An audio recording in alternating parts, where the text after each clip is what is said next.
YouTube channel electric শিখি।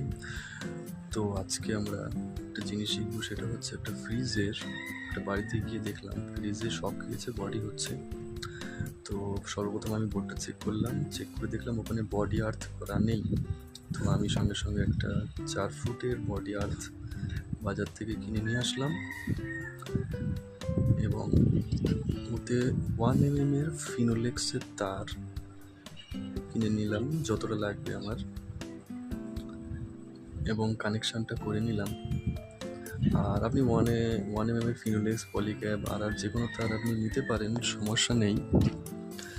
কোম্পানির তার হলে ভালো হয়। আর অন্য কোম্পানিও নিতে পারেন, মেসক্যাপ নিতে পারেন, তাতে আপনার কোনো সমস্যা নেই। তো আমি আগে কানেকশানটা করে নিচ্ছি এখানে। এবারে ফিল্ডে চলে এসেছি আমি, যেহেতু ঘরের পিছনে একটা নরম জায়গা দেখে আমাকে বডি করতে হয়। সো বর্ষা হয়েছে, ওই জন্যে জল লাগেনি।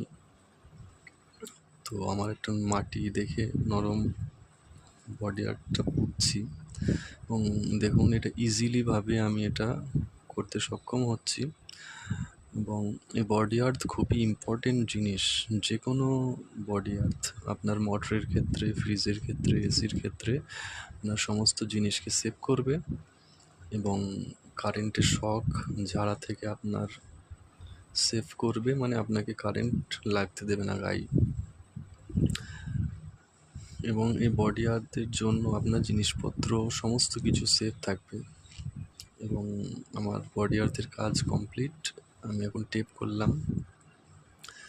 টেপ করে এটা আমি ফিক্সিং করে একটা টালি দেবো, যাতে এখানে জল না আসে বা বৃষ্টি জল না পড়ে।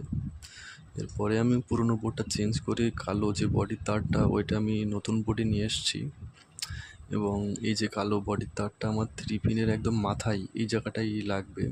নিউট্রাল ফেজটা চেক করে আমি সেটিং করে নিয়েছি একটা ফেজ।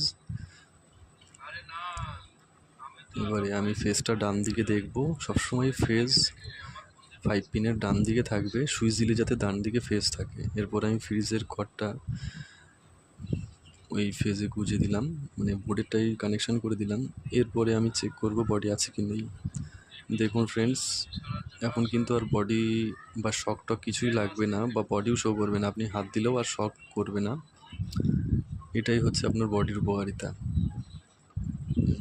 আমাকে নতুন ভিডিও পেতে শেয়ার করুন।